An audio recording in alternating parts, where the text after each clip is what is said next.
बिस्मिल्लाहिर्रहमानिर्रहीम। अस्सलाम वालेकुम नाज़रीन, टुडे विद मियां हबीब में खुशामदीद।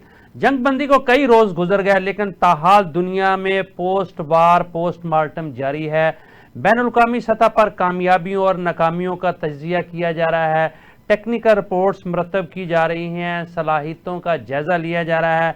दूसरी जानब खदशात का भी इजहार किया जा रहा है कि शायद भारत ने दिल से जंगबंदी नहीं की और किसी भी वक्त दोबारा हमला कर सकता है। क्या वाकई भारत दोबारा ऐसी हमाकत कर सकता है?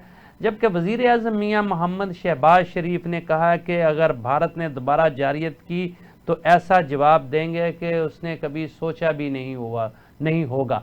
इन इश्यूज़ पर हम गुफ्तगू करेंगे। आज हमने ख़ुसूसी तौर पर दावत दी है। लंदन से हमारे साथ मौजूद हैं कर्नल रिटायर्ड नूर नबी साहब, सीनियर दफाई तज्ज़िया नगार हैं और दौरान सर्विस बहुत हसास मामलात पर जो है वो अपनी खिदमात सर अंजाम दे चुके हैं। और स्टूडियो में हमारे साथ मौजूद हैं फ़ारूक बंगश साहब, सीनियर सहाफ़ी और तज्ज़िया नगार। जी फ़ारूक बंगश साहब, प्रोग्राम का आगाज़ मैं आपसे करूँगा। क्या समझते हैं कि इस वक्त पोस्ट वार जो पोस्टमार्टम हो रहा है, दुनिया भर के अदारे जो हैं वो तज्ज़िये कर रहे हैं, पाकिस्तान की सलाहियतों का कारनामों का जो है वो जायज़ा लिया जा रहा है, भारत की नाकामियों का जायज़ा लिया जा रहा है, टेक्निकल रिपोर्टें मरतब की जा रही हैं और इस चीज़ का भी जायज़ा लिया जा रहा है कि क्या भारत दोबारा हमाकत कर सकता है? बिस्मिल्लाहिर्रहमानिर्रहीम। मेरे साथ बात है कि हर जंग के बाद इस किस्म की तज्ज़िये होते रहते हैं जी। जो मुखालिफ ममालिक होते हैं वो भी तज्ज़िये करते हैं, अपनी अपनी रिपोर्टें बनाते हैं और कमज़ोरियों का और जायज़ा लेते हैं, कहाँ कहाँ गलतियाँ हो गई हैं, क्या कुछ हमारा माइनस प्लस पॉइंट को देखते हैं। और जो गैर जानिबदार ममालिक होते हैं वो भी करते हैं और वो के जो वेपन्स इस्तेमाल होते हैं जिन ममालिक का, वो भी तज़्ज़िये होते रहते हैं। लेकिन बात यह है कि यहाँ पे जो सीज़ फायर के बाद हम खित्ते को तबाही से बचाया गया है, जो जंग हमने लड़ी है जिसमें हमारे पॉलिटिकल फोर्सेज, आर्मर्ड फोर्सेज और मीडिया फोर्सेज और डिप्लोमेटिक फोर्सेज ने यकजहती का मुजाहरा किया और हमें इसमें जो है ना कम से कम अपने दोस्त ममालिक के सफारती कोशिशें भी इसमें शामिल थी कि जंग की जीतने में, उनको भी हम मतलब फरामोश नहीं कर सकते हैं। अब जब सीज फायर आपने करा दिया है तो अब नेक्स्ट मरहला जो है ना फौरी शुरू होना चाहिए, जो ग्रैंड डायलॉग कम है मरहला है, ताकि इस किस्म के अफवाहें भी ख़त्म हो और गुंजाइश भी ख़त्म हो के दोबारा हमले की। तो ये हुक्मरानों की जिम्मेदारी है कि फौरी तौर पर इसके लिए इकदाम करें। ठीक जी कर्नल साहब, ये बताइएगा कि चूंकि जंग बंदी का ऐलान हो चुका है लेकिन अभी तक भारत की तरफ से बड़ी सर्द मोहरी का जो है वो मुजाहरा किया जा रहा है, जबकि डोनाल्ड ट्रंप बार बार इस बात का जिक्र कर रहे हैं जी कि बल्कि आज तो उन्होंने कह दिया है कि इनको खाने की मेज़ पर भी इकट्ठा डिनर करवाएं बिठाया जा सकता है। इससे पहले भी उन्होंने कहा कि जी भारत के दरमियान और पाकिस्तान के दरमियान जो कश्मीर के मसले पर वो सालसी भी करवा सकते हैं, तजारत की भी बात की उन्होंने और बार बार इस बात का जिक्र कर रहे हैं और क्रेडिट ले रहे हैं कि जी हमने ये जंग बंदी करवाई है। जबकि इंडिया जो है वो मोदी बार बार ये कह रहा है जी कि पाकिस्तान की तरफ से जंग बंदी का ऐलान किया गया था, पाकिस्तान की ख्वाहिश पर ये सारा कुछ किया गया था। पता नहीं डोनाल्ड ट्रंप जो है वो झूठ बोल रहे हैं या मोदी साहब झूठ बोल रहे हैं। बहरहाल लोगों को तो वैसे पता है कि कौन सच बोल रहा है और कौन झूठ बोल रहा है। आप एक चूंकि दफाई एनालिस्ट हैं तो एक तज्जिया करें इस जंग के हवाले से, किसने क्या पाया क्या खोया? बिस्मिल्लाह, बहुत शुक्रिया मियां साहब आपको मुझे लाइन पे लेने का। देखिए, इससे पहले कि मैं कोई तज्जिया करूं, हमें एक चीज की जो सबसे इम्पोर्टेंट चीज है, पाकिस्तान जो बना है वो टू नेशन थियरी पे बना है। तो हमें ये हिंदू एक ज़हनियत का नाम है, हिंदू जो है एक ज़हनियत है। हिंदू डिपेंड वो 2+2 जो है वो 4 नहीं कहता, वो 2+2 6 कहता है। इंडियंस जो हैं, हिंदू जो हैं वो कामयाब बिजनेसमैन हैं, वो इसलिए कि बिकॉज उनकी मेंटालिटी ये है। जबकि हम लोग जो मुसलमान हैं और स्पेशली पाकिस्तानी जो हैं, हम लोग बहुत जज्बाती कौम है और हमें तो 2+2 3 भी मिल जाए हम कहेंगे ठीक है जी जित गए, ऐसी बहुत है, दिस इज इनफ। तो ये एक बहुत बड़ा डिफरेंस है एक पाकिस्तान और इंडिया में, ये एक बहुत बड़ा डिफरेंस है।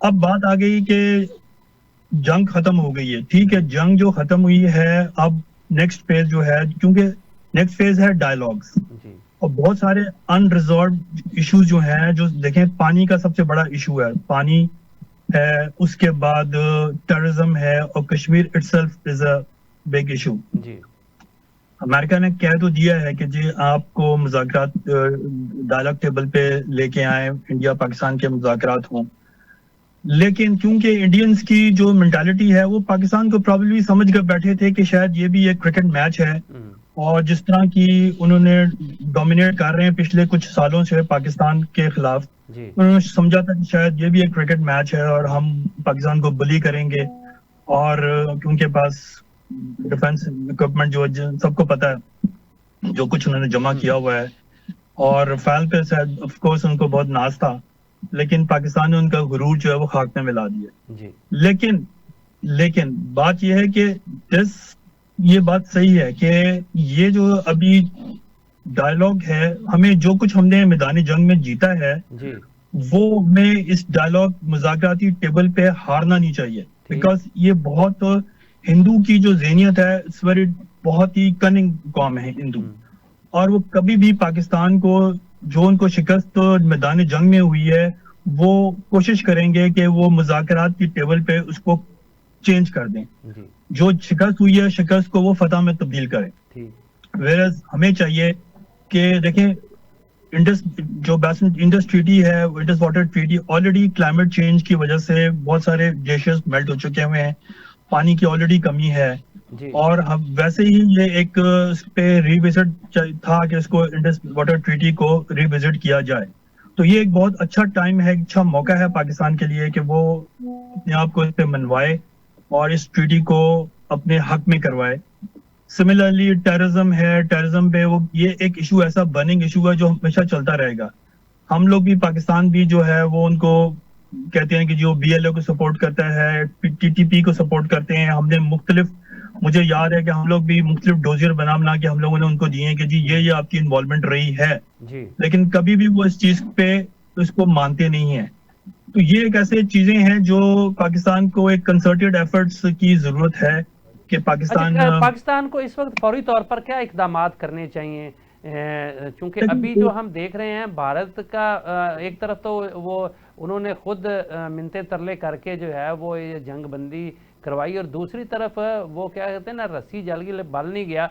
दूसरी तरफ तो उसी तरीके से वो कह रहे हैं जी कि हम बात करेंगे, लेकिन जो पाकिस्तान के कब्जा में कश्मीर है उस पर बात करेंगे हम। जी हाँ, यही मैं आपको कहना चाह रहा था कि इंडियन मेंटालिटी ऐसी है कि वो कभी भी इस चीज को तस्लीम नहीं करेंगे। ये जो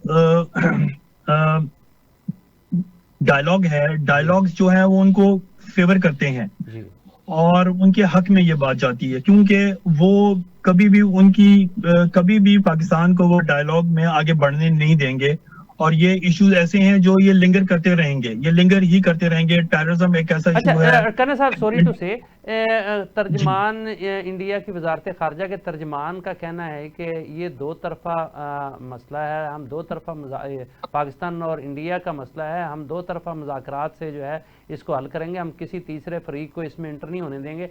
जबकि अमेरिका बार बार कह रहा है जी कि जंगबंदी भी मैंने करवाई है और इन इश्यूज़ पर जो है वो हम चाहेंगे कि गुफ्तगू भी हो, और वो तो दोनों को डिनर पर भी बैठाना चाह रहा है।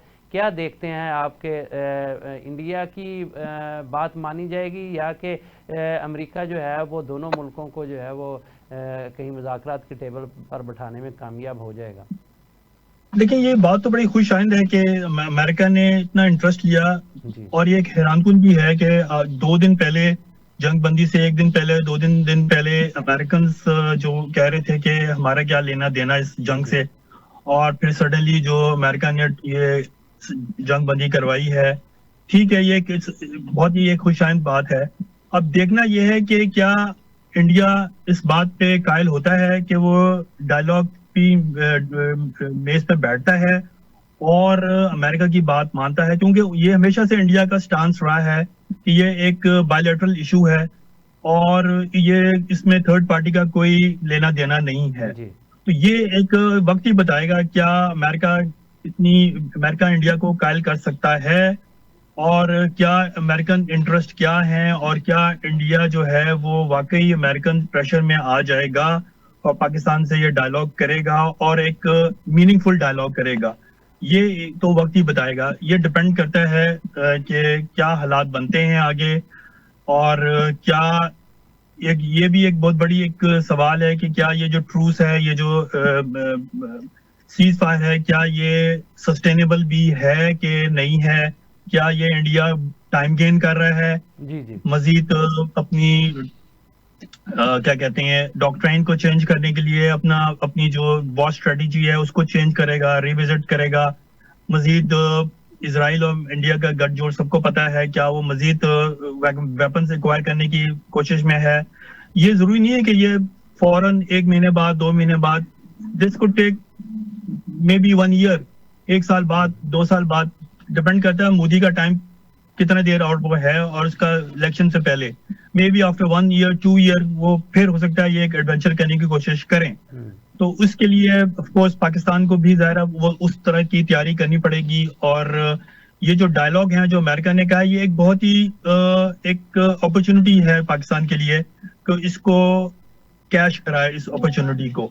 और अच्छा, इसके लिए करण साहब, एक तो 2 सवाल पैदा होते हैं। एक तो पाकिस्तान इसको किस तरह से कैश करवा सकता है, दूसरा यह कि अक़वाम आलम इसको किस तरह से देख रही हैं। चूँकि आप यूके में बैठे हैं, ज़्यादा बेहतर तौर पर आपके पास इंफॉर्मेशन मिलती होगी।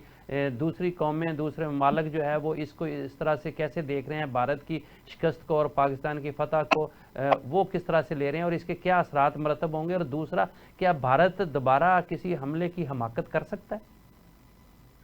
देखें, अक़वाम आलम में तो इस बात को सराहा गया है। अब इंटरनेशनल मीडिया में देखें, वो आहिस्ता आहिस्ता देखें, शुरू में तो वो भी एक डिनाइल मोड में थे और वो कोई इस तरह की पाकिस्तान की कोई इतनी पज़ीराई नहीं मिली थी।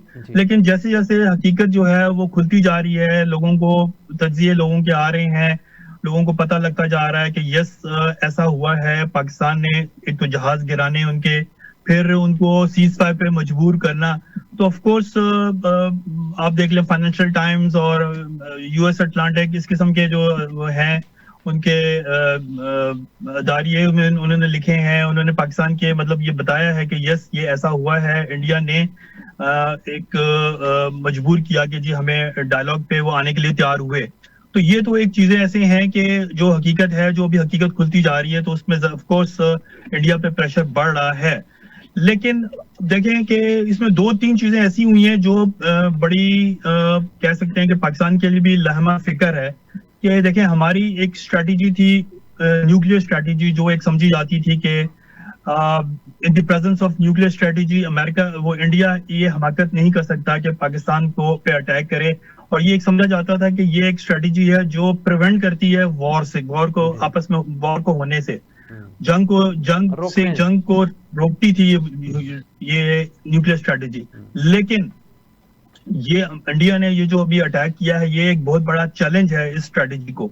तो हमें भी मतलब इस मामले में देखा जाए तो ये हमें अपनी स्ट्रैटेजी रिविजिट करनी पड़ेगी। तो जहां तक आपका सवाल है कि क्या इंडिया हमाकत कर सकता है, तो देखें इंडिया को बहुत बड़ी हजीमत उठानी पड़ी है इस जंग में, क्योंकि इंडिया का ख्याल था कि हम डोमिनेट करेंगे और पाकिस्तान को बिल्कुल घुटने टेकने पे मजबूर कर देंगे। और जो आजकल दुनिया में हालात हैं कि जी माइट इज द राइट, आप देख लें गाजा में क्या हो रहा है, हर जगह ऐसे ही है। कोई जो है वो किसी की हेल्प करने कोई नहीं आता यहाँ पे। मुस्लिम कंट्री स्पेशली जो है वो बिल्कुल इनडिफरेंट एटीट्यूड है इनका। तो अगर उस पॉइंट ऑफ व्यू से देखा जाए तो यस, इंडिया अगर समझेगा कि वो अभी वो प्रिपेयर्ड है और जो टेक्नोलॉजी पाकिस्तान ने इस्तेमाल की है और उसका तोड़ उनके पास है, तो मैं तो आई एप्रीहेंड कि यस इंडिया हमाकत ये एक दोबारा से हरकत कर सकता है। तो इसके लिए पाकिस्तान को जो है वो तैयार होना पड़ेगा ऑफ कोर्स। और देखें, इस बहुत सारे जो तज्जिए आ रहे हैं वो बता रहे हैं कि जी बिल्कुल ये एक जो वॉर हुई है इसमें जो डायनामिक्स हैं वो चेंज हो गए हैं इस वॉर के। फर्स्ट लाइन ऑफ डिफेंस जो है वो अभी स्काइज है, हवा में है, इट्स एयरफोर्स, इट्स यूएवीज हैं, आपके ईडब्ल्यू सिस्टम है, आपका आर्टिफिशियल इंटेलिजेंस है, आपकी ये सारी चीजें जो है ना ये बदल गई हैं अभी सारी। तो एक और जो पॉइंट है वो बहुत मेरे जहन मतलब है वो इंडिया ने इस दफा मैरीटाइम देखिए फोर्स यूज नहीं की। थ्रेट जरूर किया उसने, थोड़ा सा अपना एसेट्स मूव किए हैं, लेकिन उसने इतनी आगे नहीं आया, ये उसने यूज नहीं किया। तो हो सकता है कि नेक्स्ट फेज में जब वो करे तो अपनी प्लानिंग को रिविजिट करे। अब उसको पता लग गया कि जी क्या समुंदर और हवा, स्काइज, आसमान, समुद्र और आसमान, ये जो है दो इंपॉर्टेंट चीजें हैं जो नेक्स्ट वॉर में आपको नजर आएंगी। तो हो भी सकता है इंडिया जो है वो नया प्लानिंग कर सकता है, बिकॉज आप ये बिल्कुल नहीं सोच सकते कि आप आराम से बैठ जाएं। मेरे ज़हन में ये आपने जो ट्रॉय फिल्म देखी हो तो उसमें वो जो ट्रोजन्स थे उन्होंने जब जंग जीती ग्रीक्स के अगेंस्ट, तो वो उन्होंने कहा जी कि बस अब ग्रीक्स और जो स्पार्टन्स थे वो बड़े अक्लमंद, बड़े कनिंग थे। उन्होंने देखा हम जंग नहीं जीत सकते, तो वो एक हॉर्स में अपने आप को उन्होंने फौज को उसके अंदर कैद किया और वो हॉर्स छोड़ के चले गए और ये इंप्रेशन ये दिया कि वो रिट्रीट कर गए। ट्रोजन समझे कि जी हम लोग जंग जीत गए और वो उस हॉर्स को अपने किले के अंदर ले गए। वो किला नाकाबिले तस्खीर था। जब उस किले में ले गए तो रात को जब वो जश्न मना के बिल्कुल शराब के नशे में धोते सारे, तो उन्होंने ट्रोजन जो स्पार्टन्स थे ग्रीक्स, उन्होंने जना हॉर्स से बाहर निकले और उन्होंने उनकी ऐसी तैसी पूरी ग्रीक जो है वो उन्होंने वो क्या कहते हैं ट्रॉय था वो फतह हो गया। तो हमें भी उस देखना चाहिए कि हम खुशियां तो मना रहे हैं ठीक है, लेकिन हमें साथ साथ जंग की तैयारी जो है वो मजीद करनी चाहिए। और हम कर्नल साहब हम तो पिछले 40 साल से हालते जंग में हैं और हर वक्त तैयार रहते हैं, क्योंकि हमें इतने से थ्रेट होते हैं, इतने पाकिस्तान को मसाइल हैं, तो पाकिस्तान तो 24 घंटे जंग के लिए तैयार रहता है। लेकिन आपकी बात दुरुस्त है कि हमें हर वक्त अब और ज़्यादा जो है होशमंदी से आंखें खोलने का वक्त है। हमें जो है एक एक लम्हे को जो है ऑब्जर्व करना होगा और बड़ी होशमंदी के साथ आगे बढ़ना होगा। या मुझे एक कमर्शियल ब्रेक के लिए कहा जा रहा है, कर्नल साहब हमारे साथ ही रहिएगा और नाजरीन थोड़ी देर बाद फिर आपके खिदमत में हाजिर होते हैं, हमारे साथ रहिएगा। वेलकम बैक नाजरीन, हम गुफ्तगू कर रहे थे पाकिस्तान की ताज़ा तरीन सूरत हाल, बल्कि ख़ित्ते की ताज़ा तरीन सूरत हाल और नए खदशात के हवाले से। हमारे साथ मौजूद हैं कर्नल रिटायर्ड नूर नबी साहब, दफाई तजिया नगार हैं, और फ़ारूक बंगई साहब। जी फ़ारूक बंगई साहब, कर्नल साहब ने जिन खदशात का इजहार किया है, बहुत सारे जो अक्लमंद लोग हैं वो भी इसको महसूस कर रहे हैं, और हमने कल भी प्रोग्राम में कहा था कि क्या इंडिया इस शिकस्त को हज़म कर पाएगा, और जो इसकी हज़मियत हुई है, जो उसको पूरी दुनिया में उसका डगा लगा है, वो इतनी आसानी के साथ ये सारे मामलात को हज़म करके पाकिस्तान के साथ डायलॉग पर आ सकेगा। अच्छा आप बताइएगा कि हमें फौरी तौर पर क्या करना चाहिए? ये साहब कर्नल साहब ने सही फरमाया, हमें वो वुडन हार्स के चक्कर में नहीं रहना चाहिए जी। जैसे कर्नल साहब ने सुनाया वुडन हार्स कहानी नहीं। ठीक। दूसरी बात ये है कि देखिए ये पहले हमने सफारती महाज पे जंग लड़ी जी, लेकिन उसको इस जंग को रोकने में हम नाकाम हो गए, और ये इस जंग के बाद वापस जो है ना ये लड़ाई जो है ना फ्रॉम फील्ड टू टेबल आई है, डिप्लोमेटिक टेबल। अब डिप्लोमेटिक टेबल पे हमें इसमें जल्दी करनी चाहिए। सबसे ये पहला हमें बहुत बेहतरीन मौका मिला है ये कश्मीर के मसले को इंटरनेशनलाइज करने का। आज पाकिस्तान ने सिंध तास माहदे के हवाले से इंडिया को खत लिखा है, पाकिस्तान को क्या करना चाहिए? मसलन देखें ना, आप 2-3 दिन से यही कह रहे हैं पाकिस्तान को सफारती महाज पे जो है सरगर्म होना चाहिए। अब ये है कि इसके लिए हमने DGMO की जो मुलाकात होती है, राब्ता होता है, एक रस्मी चीज होती है, वो तो खत्म हो गया है। फौरी तौर पे हमें एक तो एक इसका एजेंडा तरतीब देना चाहिए, जो हमारे डिप्लोमेटिक फोर्सेज है जहाँ जहाँ हमारे राब्ते हैं जिन्होंने हमें गारंटी दी है, उनको बताना चाहिए कि मतलब है कम्प्रिहेंसिव डायलॉग का एजेंडा है ये उसमें पॉइंट्स है, ये इशू उसमें हम रखते हैं और उसको आगे बढ़ाएं। ठीक। और ताकि टेबल पे आने के लिए पहले से उन पे इत्तेफाक हो जाए कि कौन कौन सी इशू पे हमने बात करनी है। सरफहरिस्त तो कश्मीर का है, दूसरे नंबर पे वो दहशतगर्दी, आए रोज़ो दहशतगर्दी करेगा, हमारे खाते में डालेगा, और तीसरी बात जो है वो अभी जरहियत का है।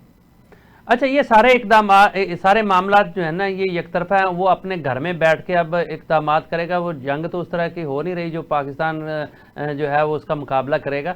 जाहिर है वो भी हाथ पर हाथ धर के तो नहीं बैठा हुआ, और वो सफारती महाज पे हमसे ज़्यादा सरगर्म है। भारत भी अपने लिए जो है वो राहें हमवार कर रहा होगा और वो भी सफारती सतह पर जो है वो अपने फेवर के लिए जो है वो राब्ते शाब्ते कर रहा होगा। लेकिन पाकिस्तान को देखें फौरी तौर पर जो है वो किस किस्म के एकदम देखिए, पाकिस्तान को जहाँ से कॉल आई है ना जी, आप उससे बात तो कर सकते हैं ना, ठीक, उनसे बात करें, उनको बताएं कि जी आप उनको भी समझाएं और हम भी एजेंडा आपस में शेयर करते हैं डायलॉग का, और हमारे दरमियान डायलॉग शुरू करें।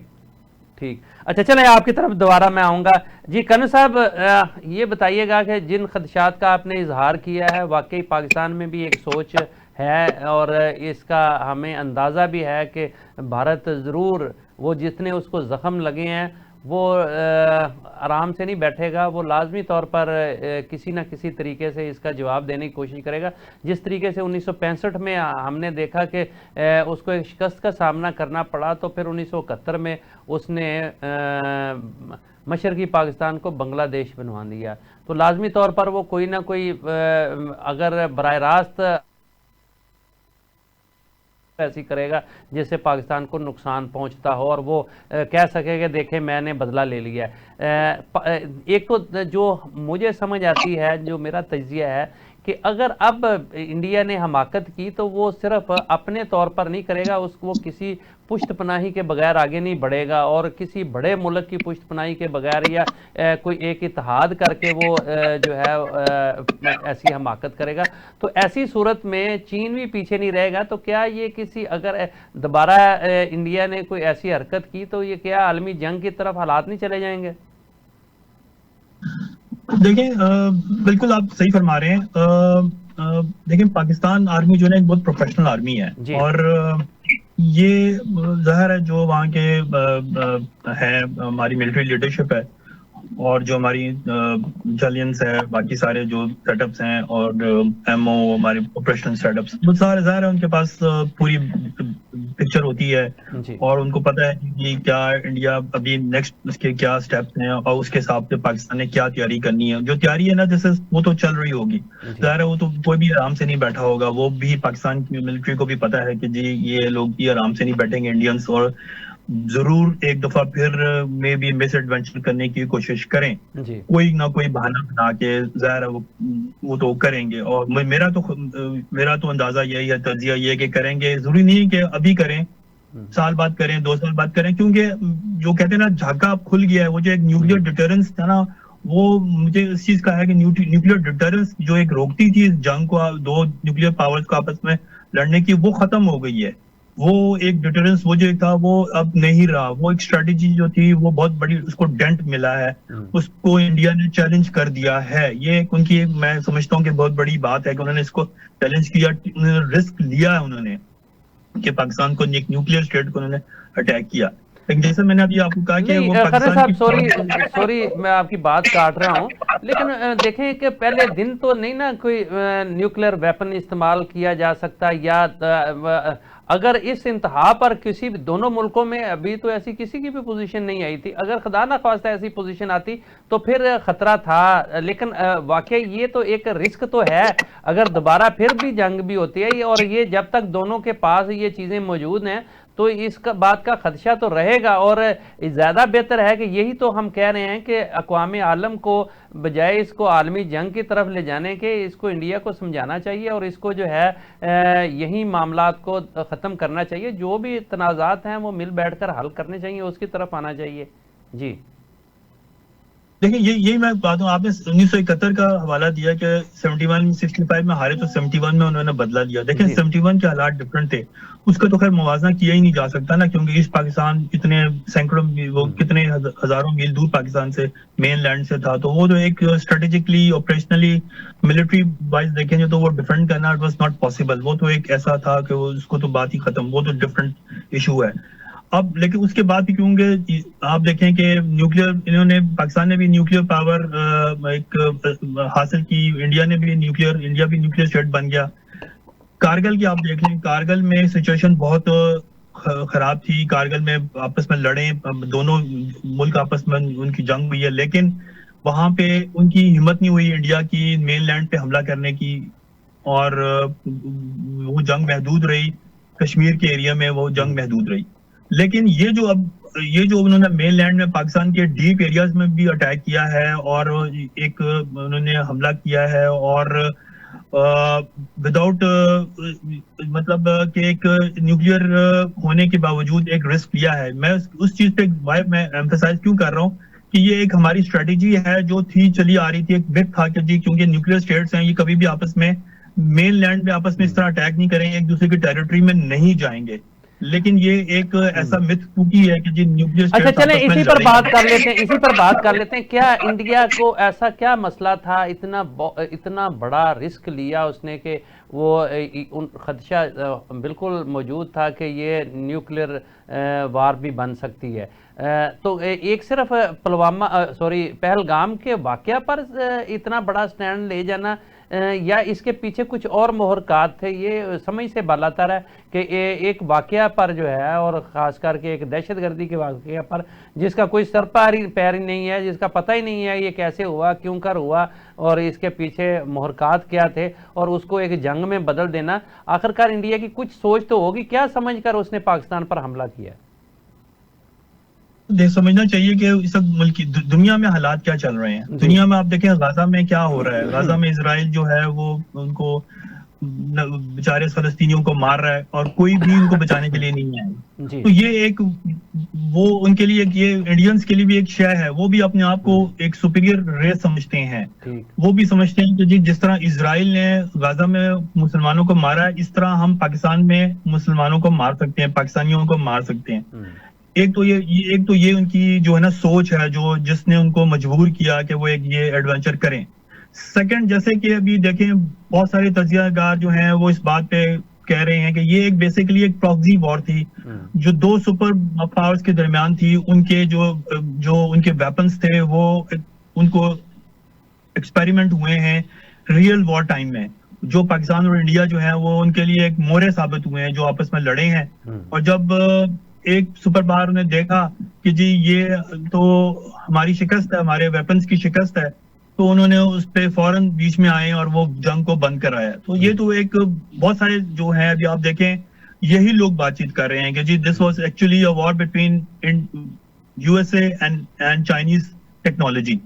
तो जब चाइना की टेक्नोलॉजी ने अपर एज लिया तो यूएस ने उसको बंद करवा दिया जी। ये तो एक सोच है जो बहुत पॉपुलर है इस वक्त और यही लोग बातचीत कर रहे हैं। जहां तक अब आपने कहा कि जो वाई इंडिया ने क्यों किया, तो जाहिर है ऑफ कोर्स उनको इजराइल की बैकिंग थी और इजराइल जैसे वो कर रहा है मशरकी वस्ता में, जैसे वो वहां पे काम जिस तरह वो गाजा में निहत्ते मुसलमानों को मार रहा है, तो वही सोच और वही वो वॉर जो है क्या कहते हैं लेके उन्होंने पाकिस्तान में अटैक किया कि जी यस हम पाकिस्तान में आएंगे और ये उनका सोच यही थी कि हम पाकिस्तानियों को मारेंगे। लेकिन पाकिस्तान की ऑफ कोर्स एक प्रोफेशनल आर्मी है और पाकिस्तान के पास जो टेक्नोलॉजी जो JF-10 और 17 जो पाकिस्तान ने यूज किए हैं और जो जिस तरह पाकिस्तान ने उनको राफेल जहाजों को मारा है वो एक ज़ाहिर एक सुनहरी रूप में लिखा जाएगा और वो लोगों की समझ में नहीं, अभी भी लोग जो है ना उसको समझ नहीं रहे ये हो कैसे गया। ज़ाहिर है वो भी पेचोताप खा रहा है इंडिया और कि जी ये हो कैसे गया। तो दैट्स समथिंग व्हिच इज आप कहें कि जी ये एक रीजन था तो वाई इंडिया जो है वो जंप्ड इनटू द वॉर। किसकी शय पे आया सबको पता है कि वो किसकी शय पे आया और फिर किसकी शय पर रुका है। तो अब ये देखना है कि जी ये अब जो एग्रीमेंट है, ये जो वॉर सीज फायर है कितनी देर कितनी पायदार चलती है। जैसे बंगी साहब ने अभी कहा कि ये बहुत जरूरी है डायलॉग को मीनिंगफुल बनाएं और जितनी जल्दी डायलॉग को इनिशिएट करें और उसको सफारती सतह पे एक प्रोफेशनल तरीके से इसको लेके चलना है। क्योंकि अगर इसको लंबा किया तो फिर वो जो जब डाइल्यूट हो जाएगी चीजें तो फिर आप वो मकासद नहीं हासिल कर सकते। जितनी देर आप उसको लंबा करेंगे वो आपके उसका असर जायल हो जाएगा। तो यही एक मौका है इस वक्त, क्योंकि अमेरिकन की भी स्टेटमेंट्स आ रही हैं, पब्लिक स्टेटमेंट्स हैं कि दे वांट कि जी इसको हम कश्मीर को भी हल कराना चाहते हैं। तो इसलिए मैंने पहले भी ये अर्ज किया था कि ये एक बहुत अपॉर्चुन टाइम है कि पाकिस्तान इसको कैच करवाए इस लम्हे को। और जो इंडिया की जो एक अरसे से चली आ रही कि ये एक बायलैटरल इशू है उसको बताएं कि जी ये बायलैटरल इशू था लेकिन यूएन की करारदाद भी इससे मौजूद है और दुनिया को पता होना चाहिए कि जी यूएन की हम तो सिर्फ यूएन की करारदाद को जो है उस पर अमल चाहते हैं। हम ये नहीं कहते कि जो हमारी बात माने, हम कहते हैं यूएन की करारदाद पे अमल करें।